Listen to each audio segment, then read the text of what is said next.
لله الذي أصبحنا على فطرة الإسلام وكلمة الإخلاص وعلى دين نبينا محمد صلى الله عليه وسلم وعلى ملة أبينا إبراهيم حنيفا وما كان من المشركين. أما بعد. Hadirin jemaah salat subuh yang Allah muliakan, Nabi senantiasa berdoa untuk umatnya. Allahumma barik li ummati fi bukuriha. Ya Allah, berkahi umatku yang di awal harinya mereka senantiasa beribadah kepada Allah Subhanahu wa ta'ala. Dan insya Allah kita juga berharap Bapak Ibu jamaah sekalian, semoga amal ibadah kita, sholat sunnahnya kita, sholat subuh dan hadirnya kita di majelis ilmu menjadi amalan ibadah yang diterima oleh Allah Subhanahu wa ta'ala. Oleh karenanya bersyukur buat kita seorang hamba yang apabila amal ibadahnya itu menjadi amalan ibadah yang diterima oleh Allah.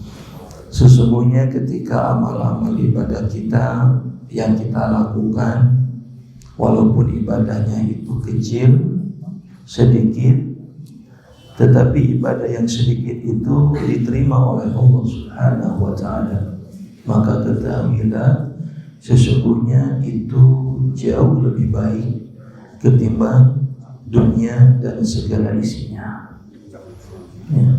Maka orientasi kita dalam beramal soleh, orientasi kita dalam beribadah bukan hanya semata-mata melaksanakan mengerjakannya, tetapi bagaimana ibadahnya kita itu orientasinya adalah diterima oleh Allah Subhanahu wa ta'ala.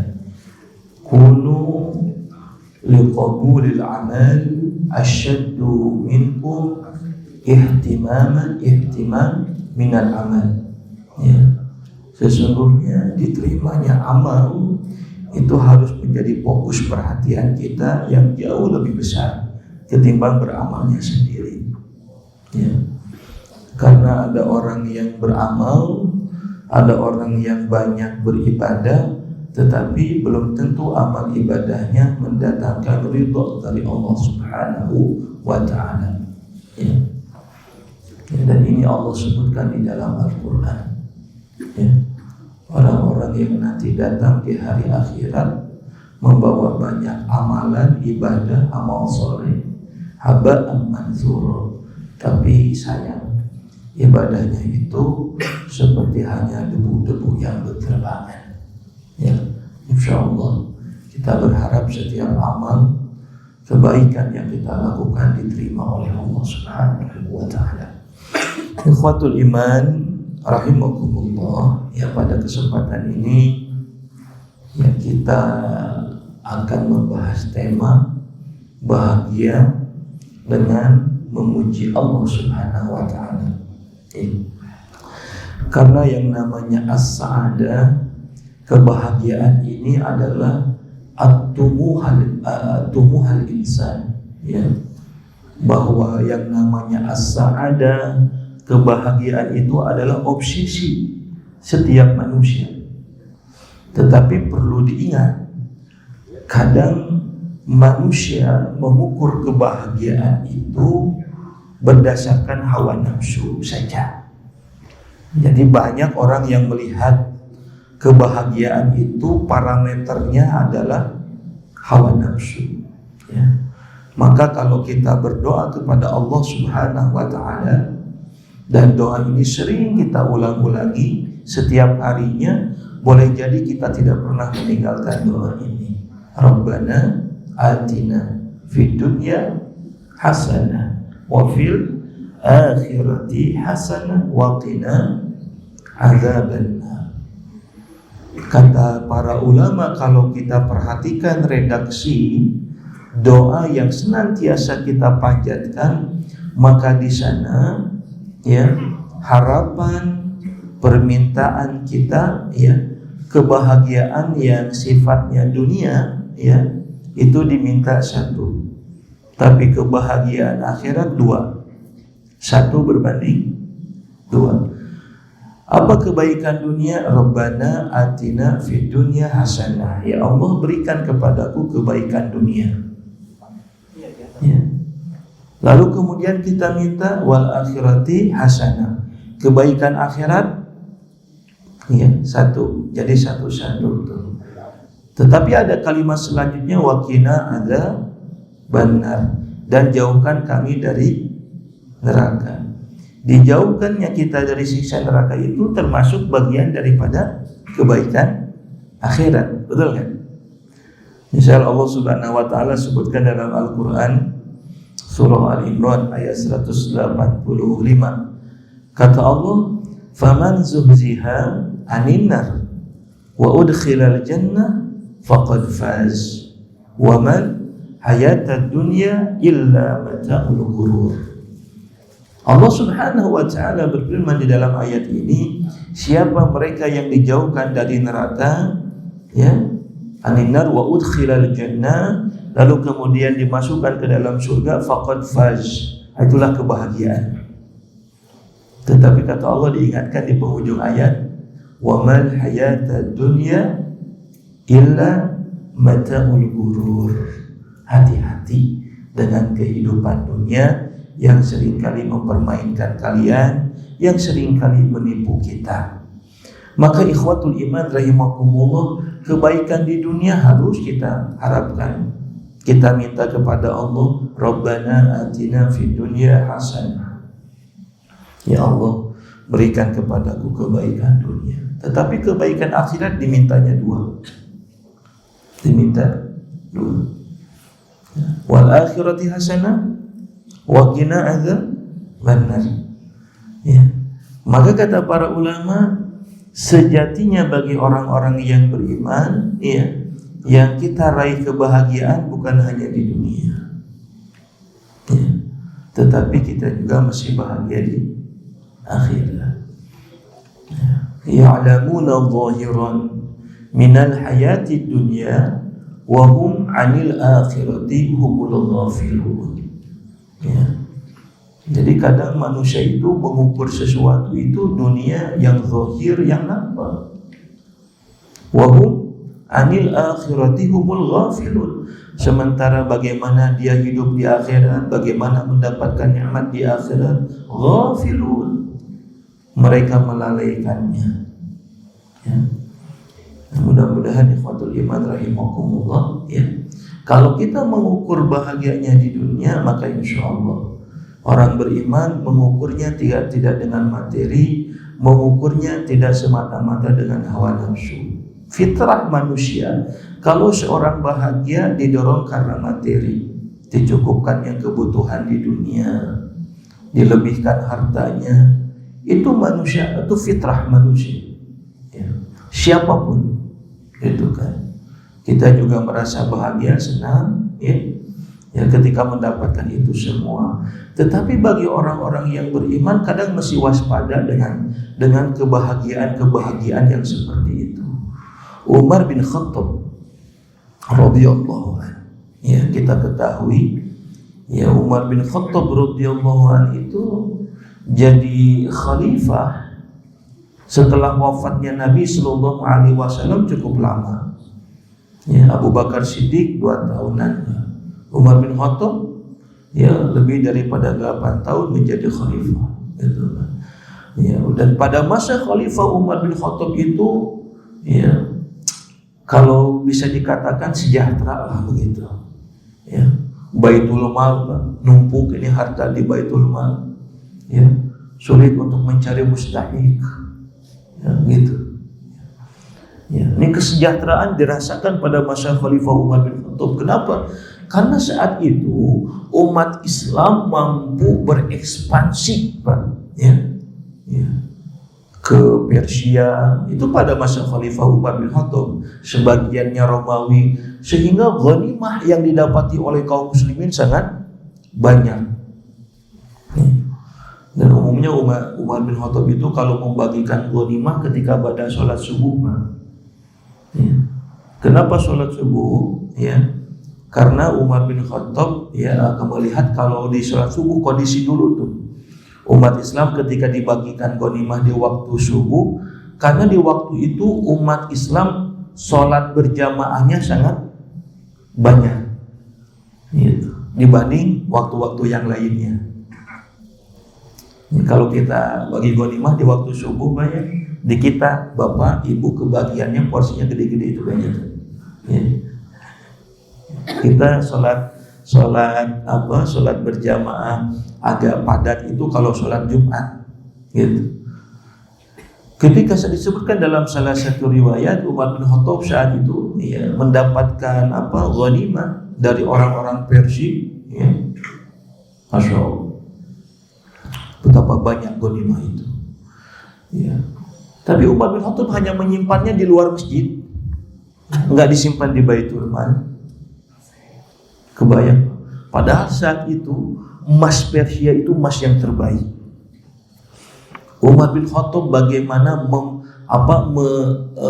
perhatian kepada ghanimah itu sampai-sampai ya memperlakukan ghanimah itu sampai-sampai ghanimah itu tidak disimpan di Baitul Mal. Sampai ada sahabat yang nyeletuk, "Ya Khalifah, ini ghanimah berharga, sesuatu yang sangat berharga. Kenapa engkau tidak disimpan di Baitul Mal agar aman?" Ya. Kata Umar bin Khattab, "Aku tidak ingin ini harta diperlakukan oleh orang-orang yang beriman berlebih-lebihan. Gitu. Cukup disimpan di sana." Karena Umar bin Khattab juga menyadari betul pada masa khalifah aman lah. Coba kalau kita di sini nyimpan harta emas di luar, Pak. Ya. Udah lagi ibadah pun, tidur pun udah mikir nih, aman enggak ya? Itu aman saja di ikhwatul iman rahimakumullah. Ya, enggak disimpan di Baitul Mal. Ya, akhirnya kemudian semalam disimpan di luar, baru pada subuh Umar bin Khattab membagikan itu harta rampasan perang kepada kaum muslimin. Bahkan Umar bin Khattab saat itu merasa, ya Allah, dengan kemudahan-kemudahan yang didapatkan, ya dia khawatir. Jangan-jangan nikmat yang ia dapatkan, jabatan yang ada dalam pundaknya, ya, ini yang menjadikan sebab Umar bin Khattab tergelincir, ya, dari kehidupan yang ia inginkan, yaitu kebaikan akhirat. Makanya Umar bin Khattab sempat berdoa kepada Allah Subhanahu wa taala, "Ya Allah, saya khawatir apa yang kami dapatkan ini menjadikan kami lupa denganmu, ya Allah." Maka Umar bin Khattab itu termasuk sahabat yang sering nangis ketika di malam hari sambil berdoa, ya, kepada Allah Subhanahu wa taala, memuhasabah diri. Ya. Makanya kalimat yang dikenal dari Umar bin Khattab kan, hasibu qabla an tuhasabu. Hisablah diri kalian sebelum kalian dihisab. Ya. Juga khawatir nikmat ini menjadikan kita lalai. Kullu ni'matin la tuqarribu minallah fahiya baliyatun. Hati-hati. Nikmat yang ada pada kalian itu akan dihisab oleh Allah. Jangan sampai menjadi musibah bagi kita. Ya. Nah, ikhwatul iman rahimakumullah, ya, maka bagi seorang mukmin itu, ya, dalam kondisi apapun, ya, harus memiliki dua hal yang ada pada diri kita. Apa dua hal itu? Yang pertama alhamdulillah, yang kedua wasyukru. Ya. Makanya kita kan seringkali mendengar Bapak Ibu jamaah sekalian, alhamdulillah wa syukru lillah. Ya. Alhamdulillah dengan syukur itu berbeda, Pak. Ya. Apa itu alhamdulillah? Alhamdulillah itu memuji, pujian, memuji Allah, wa syukru, syukur. Tetapi secara bahasa alhamdulillah dengan wa syukur itu berbeda. Ya. Tetapi dua hal ini harus ada pada diri kita. Bagaimana di dalam diri kita ada alhamdulillah, bagaimana di dalam diri kita ada wasyukru, gitu. Ya. Imam Ibnu Katsir Begitu juga Imam At-Tabari ya melihat ada perbedaan antara alhamdu dengan wasyukru, memuji dengan syukur. Paling tidak ada dua perbedaan. Kata alhamdu dan syukur. Apa perbedaan yang pertama? Ya, kalau alhamdu itu, ya, kalau kita memuji, ya, maka dengan alhamdu itu melibatkan dua hal. Apa yang dilibatkan ketika kita alhamdu? Yang pertama lisan yang dilibatkan, yang kedua hati. Itu. Lisan dan hati. Itu alhamdu. Ya. Oleh karenanya jangan sepelekan kita, ya alhamdu kita, jangan sepelekan kita lisan mengucapkan kalimat alhamdulillah. Ya. Kalimat yang terucap dari lisan yang didorong daripada keimanan di dalam hati bahwa setiap nikmat, setiap kebaikan yang datang dari Allah Subhanahu wa taala semuanya berasal dari Allah. Maka ketika kita mengucapkan kalimat alhamdulillah seperti itu sebagaimana yang disabdakan Nabi sallallahu alaihi wasallam, alhamdulillah tamlaul mizan. Ini ucapan, Pak, ya. Alhamdulillah, ucapan dalam lisan. Karena dua hal yang terlibat ketika kita alhamdulillah memuji, yang pertama lisan, yang kedua hati. Hati mengakui, mengimani bahwa setiap nikmat, setiap kebaikan itu sumbernya berasal dari Allah Subhanahu wa taala. Allah berikan rezeki, wa razaqnahu minat thayyibat. Maka enggak boleh kita mengakui bahwa ketika kita mendapatkan kenikmatan, mendapatkan rezeki, ada pengakuan di dalam diri kita bahwa semata-mata itu kita dapatkan karena kemampuan kita. Enggak boleh. Bapak Ibu jamaah sekalian, kita belajar dari Fir'aun. Ketika Allah Subhanahu wa taala berikan harta yang berlimpah kepada Fir'aun, bahkan disebutkan oleh Imam Ibnu Katsir, saking banyaknya itu harta dalam gudangnya, saking banyaknya harta, ya, Fir'aun sampai kunci berangkas gudangnya harta Fir'aun itu tidak bisa dibawa oleh satu orang, puluhan orang. Ada yang mengatakan 20 orang, gitu, saking banyaknya. Maka ikhwatul iman rahimakumullah, ketika Fir'aun diberikan harta yang berlimpah seperti itu, apa jawaban Fir'aun? Inni utitum min ilmin indi. Ini semua kami dapatkan semata-mata ilmu yang ada pada sisiku. Itu. Lain lagi dengan Nabi Sulaiman alaihi salam. Ketika Allah berikan kekuasaan kepada Nabi Sulaiman, Nabi Sulaiman angkat menjadi seorang nabi. Bahkan Nabi Sulaiman alaihissalam pasukannya bukan hanya berasal dari manusia, jin, binatang, pasukannya Nabi Sulaiman alaihissalam. Tetapi ikhwatul iman rahimakumullah, ketika Nabi Sulaiman mendapatkan itu semua, jawabannya sangat berbeda dengan Qarun. Nabi Sulaiman mengatakan, hadza min fadli Rabbi. Ini semua dari Allah Subhanahu wa ta'ala. Ya. Bagaimana aku memberikan kebaikan kepada orang yang membaca Rabbi lakal hamd kama yanbaghi li jalali wajhika wa 'azimi sultanik. Ya, ini saking besar pahala itu. Sampai malaikat bertanya, ya Allah, bagaimana aku menulis kebaikan, memberikan balasan kebaikan kepada orang yang membaca seperti itu?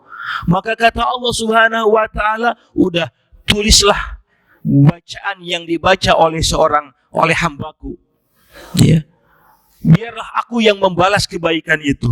Jadi malaikat saja tidak mampu menimbang kebaikan seseorang yang memuji Allah Subhanahu wa ta'ala. Maka kata Allah, wahai malaikat, udah, kalau begitu cukup engkau menulis kalimat yang dibaca oleh hambaku. Maka malaikat, ya, Kan setiap kita ini dicatat oleh malaikat kebaikan-kebaikan kita. Bahkan malaikat memberikan balasan. Tetapi ikhwatul iman rahimakumullah, ternyata ada amal soleh. Al-a'mal la tadkhulul mawazin fi yaumil qiyamati li'adhamaha. Ada amalan yang tidak sanggup ditimbang oleh mizan. Maka disebutkan alhamdulillah tamla'ul mizan. Alhamdulillah itu memenuhi timbangan. Ini hadis Nabi riwayat Imam Muslim. Maka kata Allah, malaikat, cukup engkau hanya menulis kalimat yang dibaca oleh hambaku, biar itu urusan aku yang akan memberikan balasan terhadap kalimat itu, pujian. Kalimat pujian yang berangkat dari keimanan, rasa sadar di dalam hati kita bahwa semua itu datang dari Allah Subhanahu wa ta'ala. Masya Allah. Ya. Maka memuji setiap nikmat Allah ini, ikhwatul iman rahimakumullah, kata Nabi dalam hadis riwayat Imam Ibnu Majah, ma'an'amallahu 'abdi ni'matan.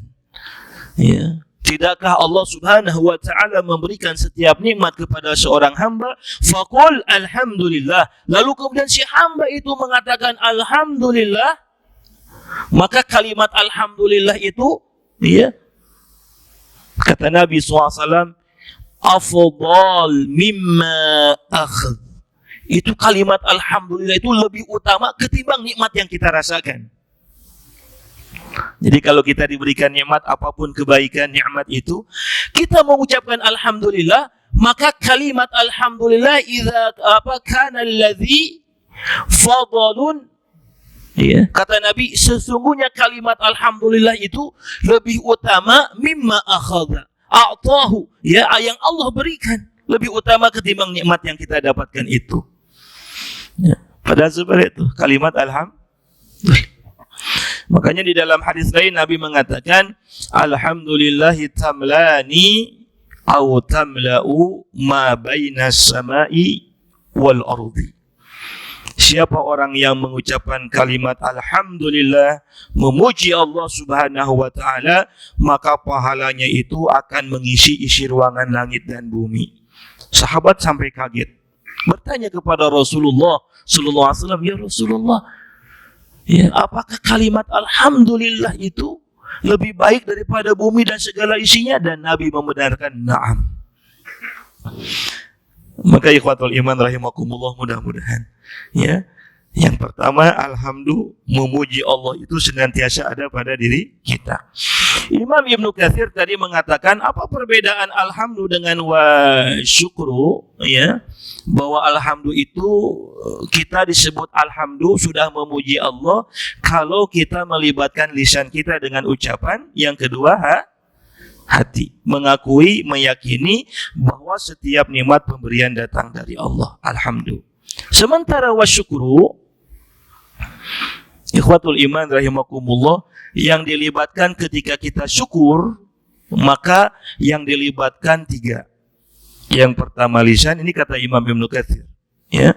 Yang pertama lisan, yang kedua hati, dan ketiga perbuatan. Ya. Makanya Imam Ibnu Qayyim Az-Zawjiyah mengatakan puncak syukur seseorang itu adalah ibadah. Gitu. Yang pertama lisan, yang kedua hati, yang ketiga ibadah. Maka kita pernah mendengar bagaimana ketika Nabi Shallallahu Alaihi Wasallam sholat malam cukup lama, karena yang dibaca oleh Nabi satu rakaatnya Al-Baqarah, Ali Imran, An-Nisa. Ya, kayaknya Bapak Ibu kalau jadi makmum kepada Nabi bacaan begitu sanggup nggak Pak? Wah, Masya Allah. Ya, sehingga nanti kukulutus baca orang Sunda mah. Aduh, bacaan panjang-panjang. Tapi Nabi juga paham, Pak. Ya, Nabi membaca bacaan panjang itu kapan? Ketika Nabi sholat sendirian. Ya, kalau sholat berjamaah, ya, bahkan Nabi menyampaikan memberikan nasihat kepada para sahabat. Salah satunya Muaz bin Jabal yang dinasihati oleh Nabi, ya Muaz, fa idza shallaita bin nasi falyatakhafaf fa inna minhum ad-du'afa al-kabir wa dzil hajjah. Itu nasihat Nabi disampaikan kepada para sahabat. Apa kata Nabi? Wahai Muaz, kalau engkau sedang mimpin solat, kalau engkau jadi imam solat, ya, lalu di belakangmu ada manusia, ada makmum yang lainnya, maka falyatakhaffaf, ringankanlah bacaan solatmu. Maksud diringankan di sini, pendekkan bacaan solatmu. Kenapa? Karena boleh jadi jamaah yang ada di belakangmu itu usianya sudah tua renta, tidak kuat lama berdiri, atau boleh jadi wadil hajjah, makmum yang ada di belakangmu itu sedang punya haji. Kecualian itu misalnya kalau Ramadan, ya, sholat tarawih, ya, satu malam satu juz udah dipublikasi gitu kan, disampaikan dalam rangka al-mashghul bil Quran, menyibukkan dengan Al-Quran, karena tidak ada kesibukan yang paling mulia ketika di bulan Ramadan bagi seorang hamba kecuali dia menyibukkan dengan Al-Quran, karena bulan Ramadan syahrul Quran. Kan biasanya juga begitu ya. Ya, bahkan di Bandung itu di Masjid Habibur Rahman, ya, 10 terakhir itu kalau satu malam 3 juz. Di sini berapa, Pak?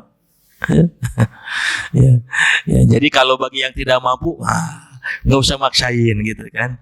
Ini program itu nggak masalah. Tetapi umumnya dalam setiap sholat kita, maka kata Nabi falyatakhaffaf. Nabi nggak tanggung-tanggung, tapi kalau sholat sendirian. Ya, makanya dalam hadis riwayat Imam Bukhari pernah dikatakan Nabi sholat tarawihnya di bulan Ramadan pernah diikuti sama sahabat, beberapa sahabat ahlul Quran, ya. Dan saat itu Nabi membaca bacaan panjang, gitu. Maka sahabat ini, jadi makmumah capek kan. Akhirnya malam yang kedua nggak ikut lagi bersama dengan Nabi, tapi sholat sendirian. Ketika sholat sendirian, sahabat ini pun membaca Al-Quran panjang. Jadi Nabi ini sholat malam 1 rakaat baca 3 surah, Pak. Al-Baqarah, Ali Imran, An-Nisa. Ya. Ustaz, saya juga sama 3 surah. Iya, trikul begitu ya. 3 surah begitu. Nah, wajar ketika Nabi lama berdiri begitu sampai Aisyah radhiyallahu anha merasa khawatir dengan kondisinya Rasulullah sallallahu alaihi wasallam. Maka kata Aisyah, ya Rasulullah, engkau ini dimasum, engkau ini dijamin masuk surga, gitu. Kenapa engkau beribadah sampai selama itu? Maka kata Nabi, afala an akuna abdan syakura. Tidak bolehkah aku menjadi hamba yang bersyukur? Maka perbedaan antara alhamdu dengan wasyukru, kata Imam Ibnu Katsir, kalau alhamdu kita sudah masuk kategori alhamdu, memuji Allah Subhanahu wa taala ketika kita sudah melibatkan lisan dan hati. Ya. Bukan hanya lisan aja, Pak, ya. Tetapi harus melibatkan hati. Tetapi kalau syukur, lisan, hati dan perbuatan. Kalau dilihat dari perbedaan yang pertama, lebih komplit mana, Pak? Paket komplitnya yang mana? Syukur, ya. Ya, ada amalnya, ada perbuatannya. Kalau alhamdulillah nggak begitu, Pak.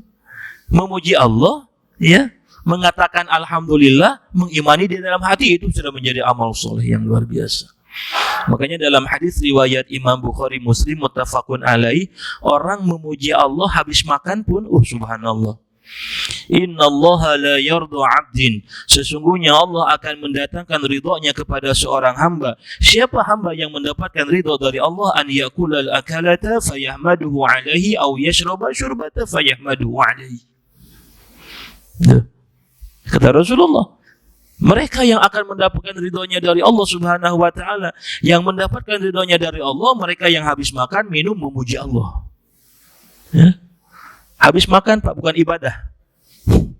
Habis makan, menikmati, ya, nikmat, merasakan nikmat dari Allah Subhanahu wa taala, minum, ya, maka fayahmaduhu alaihi, memuji Allah. Itu menjadi sebab datangnya ridhonya dari Allah Subhanahu wa taala. Tuh, Pak.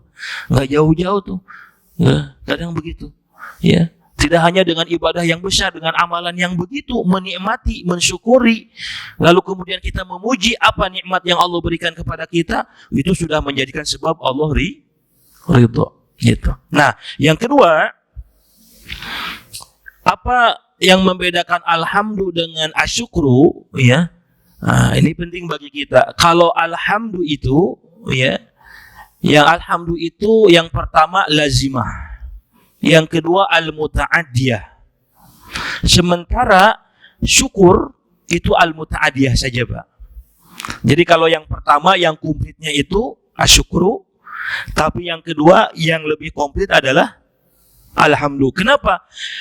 Karena kata Imam Ibnu Katsir, alhamdu itu, ya, kita ketika memuji, ya, memuji kepada Allah Subhanahu wa taala, maka dalam alhamdu punya dua ciri. Yang pertama lazimah, yang kedua al-muta'addiyah. Apa itu lazimah?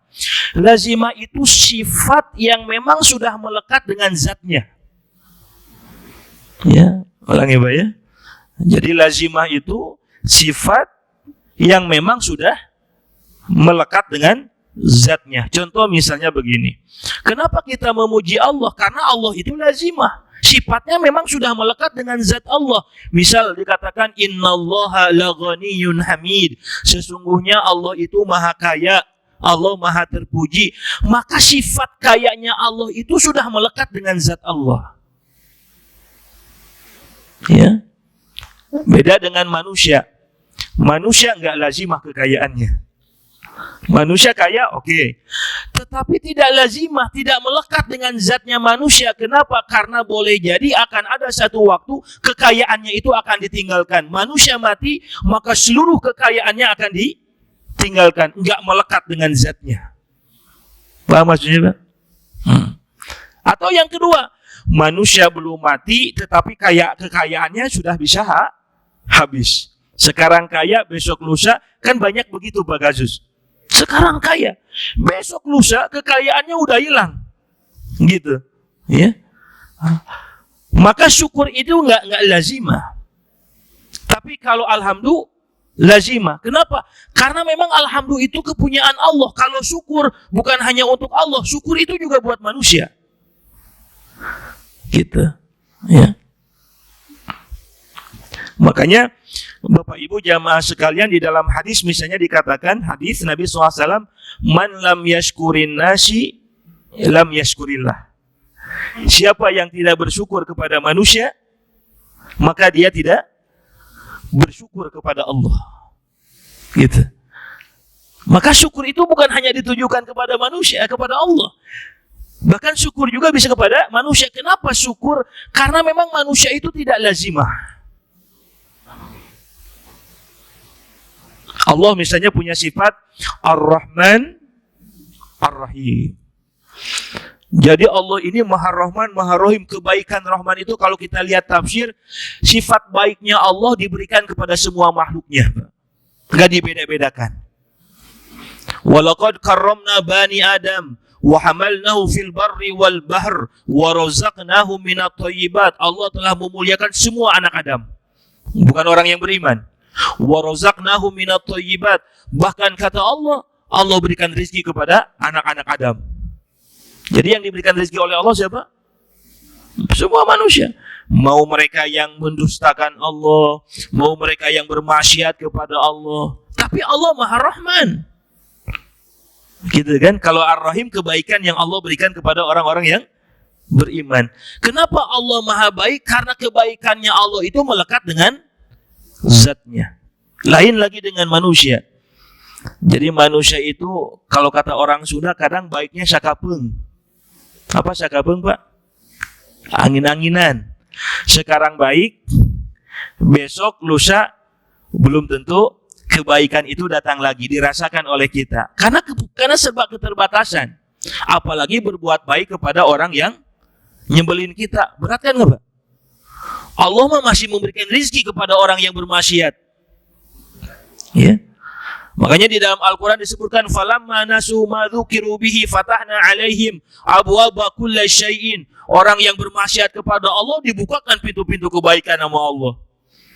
Kita, Pak, kita berbuat baik manusia, berbuat baik kita itu kepada siapa? Kepada orang yang berbuat baik. Kayaknya jarang kita berbuat baik kepada orang ya, yang memusuhi kita, kepada orang yang menyakiti kita. Gitu. Maka ikhwatul iman rahimakumullah, kenapa alhamdu disebut lazimah? Karena memang sifatnya sudah melekat dengan zatnya. Maka alhamdu itu hanya milik Allah, bukan milik manusia. Nggak boleh kita memuji manusia. Pujian itu hanya milik Allah. Alhamdulillahi rabbil alamin. Segala puji bagi Allah subhanahu wa ta'ala yang menguasai seluruh alam. Kita nggak dianjurkan oleh Nabi banyak memuji makhluk. Bahkan kata Imam Ibnu Qayyim Az-Zawjiyah, hati-hatilah dengan pujian manusia. Gitu tuh. Kenapa? Karena pujian orang lain kepada kita bisa menimbulkan riya. Pujian orang kepada kita bisa menimbulkan takabur. Pujian orang kepada kita bisa menggelincirkan kita dari hidayah Allah subhanahu wa ta'ala. So, itu pujian. Ya. Termasuk ibu bapak hadirin ikhwatul iman, kalau kita memuji kebaikan orang, kalau kita memuji makhluk itu, makanya disunahkan, ya, disunahkan itu awali kalimatul pujian itu dengan mengagungkan asma-asma Allah. Kita pernah dengar nggak istilah penyakit ain? Ain, Pak. Itu penyakit ain itu kan berasal dari mata ainun. Dan ini hadisnya sahih tentang penyakit ain. Kata Nabi, ya, wal ainul haqqu. Hadis riwayat Imam Bukhari. Bahwa ain itu, penyakit ain yang disebabkan dari pandangan, ya, ada dua pandangan. Yang pertama pandangan hasad, yang kedua pandangan pujian, Mbak. Itu kata Rasulullah. Jadi penyakit ain itu, ya, disebabkan bukan hanya pandangan benci, hasad, ya, dengki. Makanya Bapak Ibu hati-hati kalau kita seringkali orang keliru dalam memahami wa amma bi ni'mati rabbika fahaddis. Nah, dan apabila diberikan nikmat maka fahaddis, sampaikanlah. Makanya ada sebagian orang ketika memposting kenikmatan, Ustadz ini mah wa amma bi ni'mati rabbika fahaddis. Gitu. Jadi disampaikan. Maka ada kemungkinan ketika kita memperlihatkan kebahagiaan itu bisa memunculkan kebinasaan karena dari pandangan.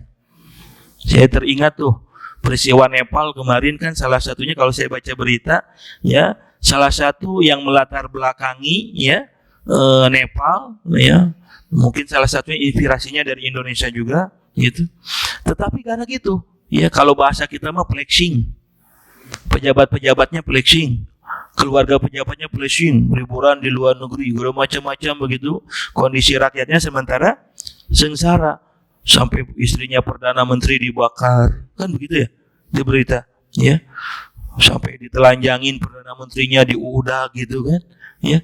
Kenapa? Karena flexing tadi. Makanya tidak semua orang senang melihat kebahagiaan yang kita, kenikmatan yang kita rasakan. Makanya tahadus bin nikmat itu bukan seperti itu. Wah, postingan, hati-hati.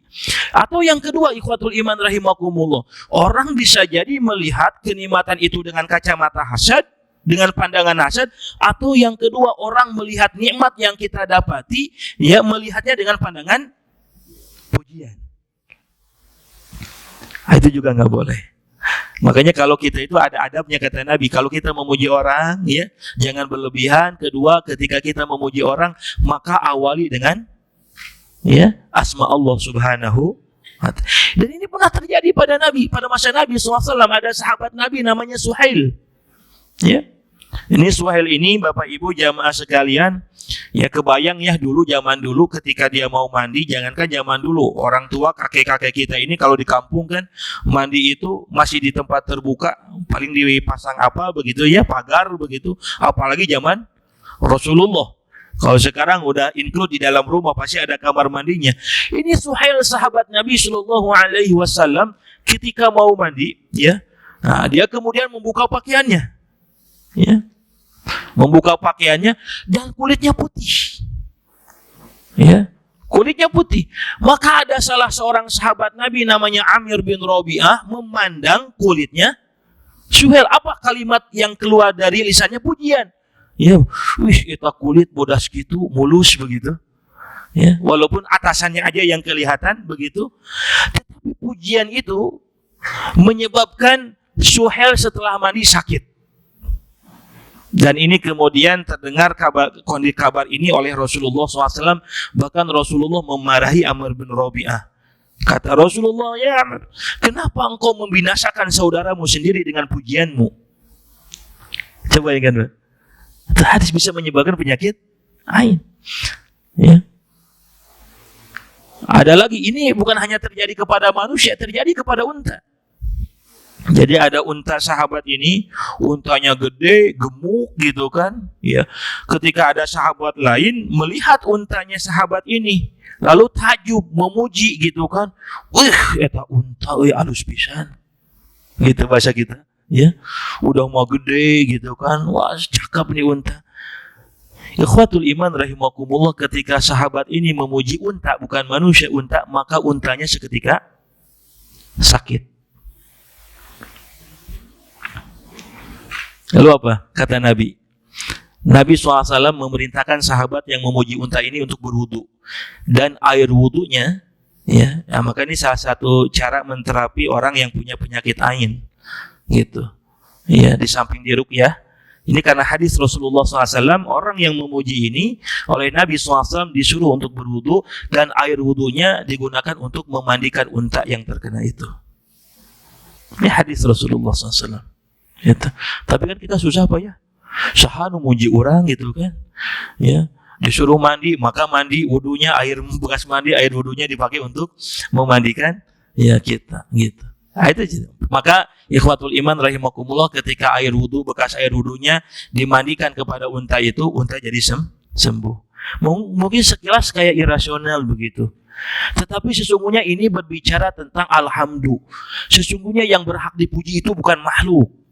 Yang berhak dipuji itu adalah Allah Subhanahu wa Ta'ala, begitu. Ya.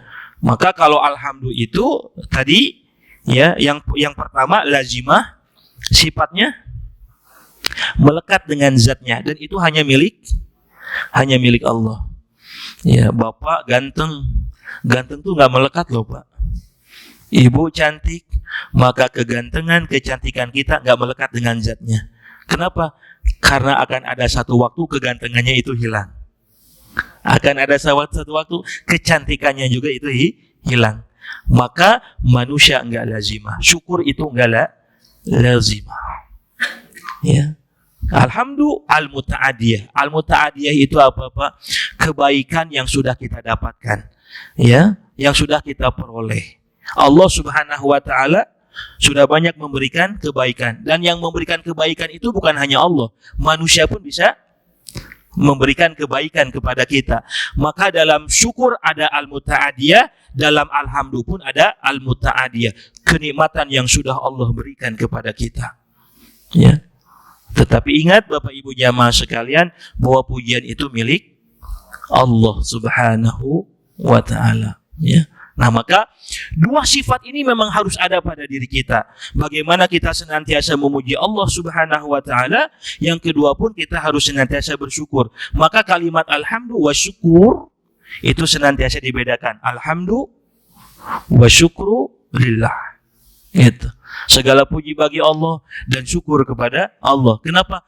Karena yang punya syukur itu bukan hanya Allah, manusia pun sama.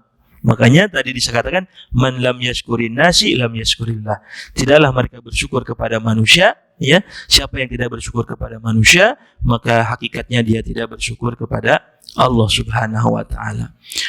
Maka ikhwatul iman rahimakumullah, kenapa ketika kita senantiasa memuji mendatangkan as-sa'adah, mendatangkan kebahagiaan, gitu, ya. Bukankah Nabi Shallallahu alaihi wasallam bersabda di dalam hadisnya, ajaba amrul mu'min. Urusannya orang-orang beriman itu semuanya kebaikan. Inna likulli amrin kulluhu lahu khair. Semua yang ada pada orang-orang yang beriman itu adalah kebaikan. Hatta kita pun mendapatkan kesulitan, kita mendapatkan ujian. Tapi Tapi kalau kita senantiasa memuji Allah Subhanahu wa taala, maka kata para ulama, orang yang senantiasa memuji Allah, di samping mereka mengimani di dalam hati, pengakuan di dalam hati bahwa setiap kebaikan datang dari Allah, kalau orang senantiasa memuji Allah, yang dilihat adalah karunia-Nya Allah, bukan dilihat daripada kekurangannya. Pak, kalau nggak ada memuji Allah, Pak, kalau tidak ada memuji kepada Allah Subhanahu wa taala dalam kehidupan kita, terkadang kita fokus dengan kekurangan. Kalau kita fokus dengan kekurangan, hidup kita jadi gelisah. Makanya ada sahabat Nabi Shallallahu Alaihi Wasallam, bukan sahabat, tabiin, namanya Urwah bin Zubair. Urwah bin Zubair ini putra dari sahabat Nabi yang bernama Jubair bin Awam. Ya, jadi seorang tabiin. Suatu saat Urwah bin Zubair itu dari Madinah, dia berjalan ke Damaskus menemui salah seorang khalifah namanya Walid bin Abdul Malik. Di tengah perjalanan, ikhwatul iman rahimakumullah, terkena penyakit, ya, sakit pada kakinya. Ya, Urwah bin Zubair merasakan sakit pada kakinya. Ketika sudah datang ke tabib, apa rekomendasi dari seorang tabib kepada penyakit yang dialami oleh kakinya Urwah bin Zubair? Disuruh diamputasi, disuruh dipotong, gitu. Akhirnya apa? Dipotong. Ya, bahkan disebutkan dalam riwayat Urwah bin Zubair itu ketika dipotong, ya, kalimat yang keluar dari lisannya itu kalimat alhamdulillah. Apakah bayang, Pak, ya? Kita kalau sedang begitu, kalimat apa yang keluar, Pak? Astagfirullah, nggak apa-apa, memang baik juga gitu kan. Tapi Urwah bin Zubair ketika diamputasi kakinya, kalimat yang keluar dari lisannya itu adalah alhamdulillah. Maka kalimat yang keluar dari lisannya Urwah bin Zubair, Allahumma lakal hamd. Ya Allah, sungguh Engkaulah yang terpuji. Allahumma lakal hamd. Kana li, ya arba'atu. Kata Urwah bin Zubair, sesungguhnya engkau telah memberikan sebelumnya 4 anggota, 2 kaki, kemudian 2 tangan. Ya, akhadta wahidan, dan engkau telah mengambil dariku 1. Dan tersisa hanya 3. Lakal ham, engkau yang memiliki pujian. Masya Allah, ya. Berat, Pak, kita. Makanya, ya Allah, orang yang memuji Allah itu kenapa asa ada dalam kondisi apapun dia akan mendapatkan. Tidak berhenti di sana, ikhwatul iman rahimakumullah. Ternyata Urwah bin Zubair itu dalam waktu yang bersamaan anaknya jatuh, wafat, mati, meninggal. Sampai teman-teman yang lainnya, sahabat yang lainnya menghibur Urwah bin Zubair. Tapi Urwah bin Zubair tegar. Urwah bin Zubair mengatakan, ya, Allahumma lakal hamd, kana li 7 aulad. Ya Allah, sesungguhnya engkau maha terpuji, engkau karuniakan kepadaku 7 orang anak. Akhadta wahidan, lalu engkau mengambilnya 1. Lakal hamd, masih ada sisa 6. Lakal hamd, falakal hamd, sungguh engkau yang terpuji. Oh ya Allah ya Karim. Jadi ikhwatul iman rahimakumullah, ternyata kata para ulama, ya, memuji Allah Subhanahu wa taala itu di samping mendatangkan pahala yang besar, kalimat-kalimat pujian kepada Allah Subhanahu wa taala, ternyata pujian itu mendatangkan sakinah, ketenangan di dalam hati. Kenapa? Karena fokusnya hati bukan melihat kekurangannya. Kalau melihat kekurangannya, anak 1 sedih. Kalau melihat kekurangannya, 1 kaki diamputasi, gelisah. Tapi yang dilihat bukan kekurangannya. Itulah ketika kita memiliki sifat pujian kepada Allah Subhanahu wa taala, persis ketika ada sahabat Nabi yang bernama Abu Kilabah, yang tangannya buntung, tidak punya apa-apa, Bapak Ibu jamaah sekalian, tangannya buntung, tinggal di sebuah tenda. Tetapi kalimat doa yang keluar daripada Abu Kilabah dalam kondisi tangannya buntung, tinggal di tenda, kalimatnya apa? Alhamdulillahi faddalani ala kathirin mimman khalaqa tafdila. Segala puji bagi Allah yang telah mengistimewakan aku dibandingkan dengan makhluk-makhluk Allah yang lainnya. Kita sudah makom mana Pak nih kita? Jangan-jangan kita makomnya kalau alhamdulillah itu kalau sudah dapat duit gede nih. Kalau sudah dapat nikmat baru alhamdulillah. Nah, kita harus sampai makomnya itu begitu Pak. Jadi kalau orang senantiasa memuji Allah, yang dilihat bukan kekurangan, yang dilihat kelebihan. Maka orang yang senantiasa memuji Allah, insya Allah dia hidupnya akan sakinah, tenang.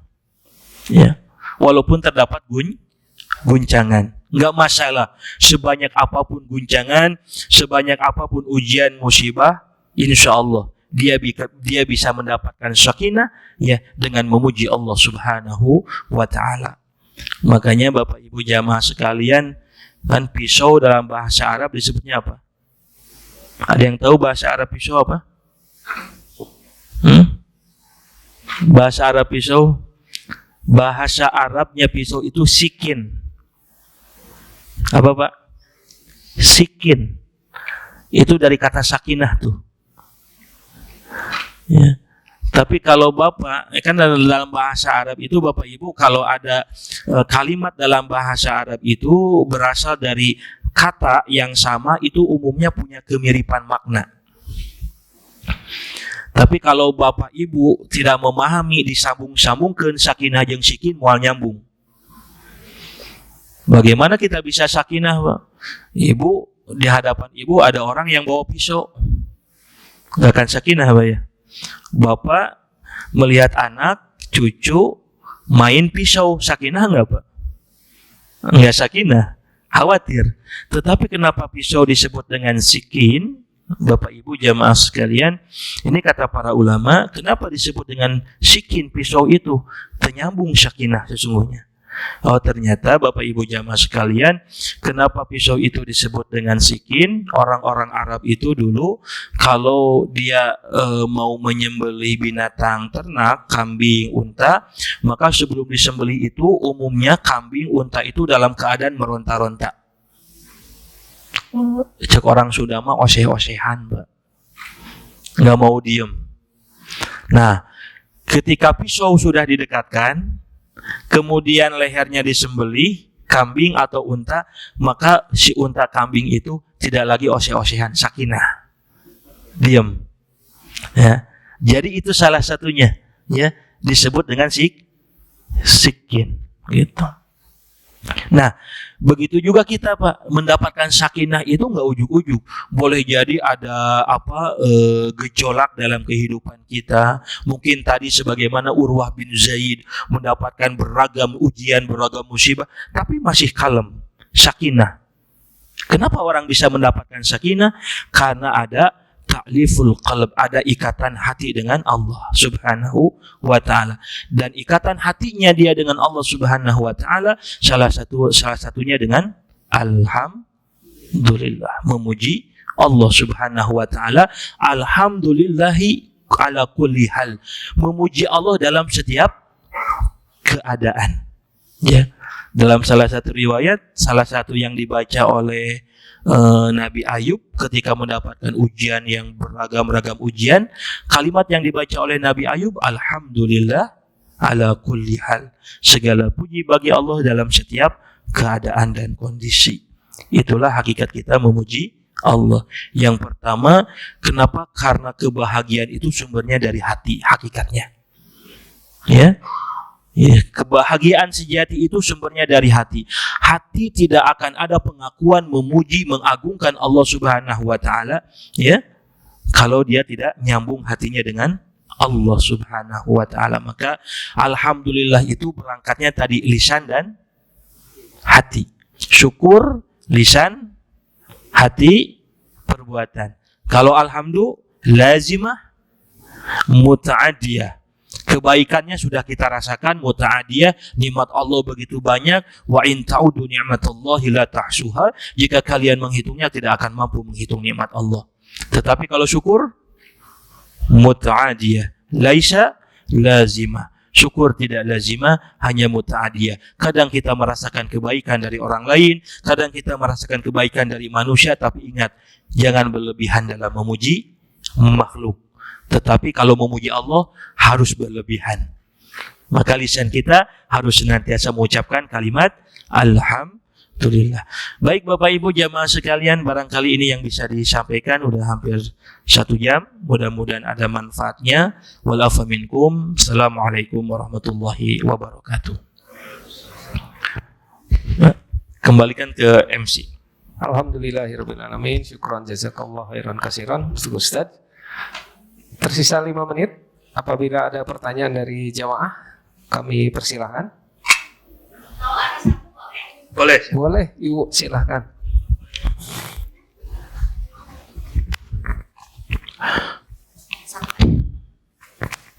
Bismillahirrahmanirrahim. Ustaz, tadi yang penyakit ain memuji unta bagus gendut, terus tiba-tiba untanya sakit, jadi nggak boleh memuji gitu ya? Oke. Jadi yang punya penyakitnya unta atau yang memuji? Ibu, Nabi mengingatkan ya, penyakit ain itu dari pandangan, tetapi dampaknya dirasakan oleh yang dilihatnya, ya, yang dilihatnya dampaknya. Maka hati-hati dengan ain. Bahkan kata Nabi di dalam hadis, puncak ain itu bisa menyebabkan kematian seseorang. Nah, makanya bukan nggak boleh memuji. Maka tadi saya sampaikan Bapak Ibu jamaah sekalian, kalau memuji makhluk disunahkan, ya, kita menyertai dengan kalimat-kalimat asmaul husna, asma Allah. Nah, itu. Jadi kalau kita melihat, punten Bu nih ya, punten. Kadang kita melihat ibu misalnya melihat anak teman yang lucu gitu ya. Ya. Ini lucu begitu. Nah, ini sebisa mungkin disunahkan ketika kita memuji anak yang lucu, apapun yang kita puji, ya, maka disunahkan membersamai dengan asma Allah. Subhanallah, itu tuh ya. Subhanallah lucu, itu bagus juga. Nah, gitu. Nah, kadang kita lupa, Pak, ya. Kadang kita lupa menyertakan asma Allah. Bahkan kalau Bapak Ibu baca tentang ain itu, ternyata ain itu pun ya bisa sampai kepada benda mati. Benda mati, Pak. Ya, orang kagum dengan benda mati. Ya, ini pernah terjadi, gitu kan? Ya. Nah, itu juga makanya saya melihat nih sebagian orang kalau di mobil di belakang ada tulisan Masya Allah, Tabarakallah gitu kan. Itu pun untuk menjaga ya pandangan-pandangan begitu. Karena ternyata ain itu bukan hanya kena kepada benda hidup, tapi sampai kena ke benda mati begitu. Ya, boleh memuji, boleh, satu tidak berlebihan. Boleh memuji, boleh, tetapi menyertakan asma Allah. Kalau menyertakan asma Allah, seolah-olah pujian itu dikembalikan kepada Allah. Subhanallah, Masya Allah. Jadi yang memberikan anak itu lucu siapa?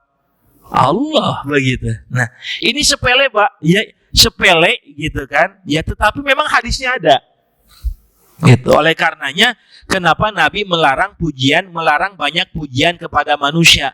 Karena pujian kepada manusia itu menggelincirkan. Siapa yang tergelincir? Bukan yang memujinya.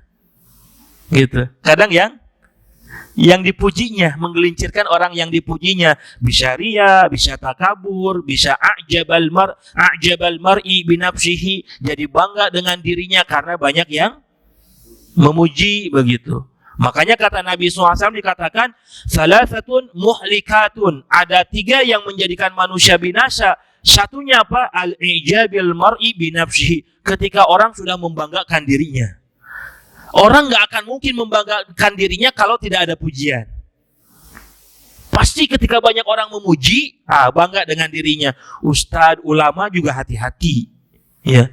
Nah, ikhwatul iman rahimakumullah, mudah-mudahan kita terhindar dari keburukan-keburukan itu ya. Wallahu a'lam bishawab. Cukup? Oke. Baik, kembalikan kepada MC kalau sudah cukup ya.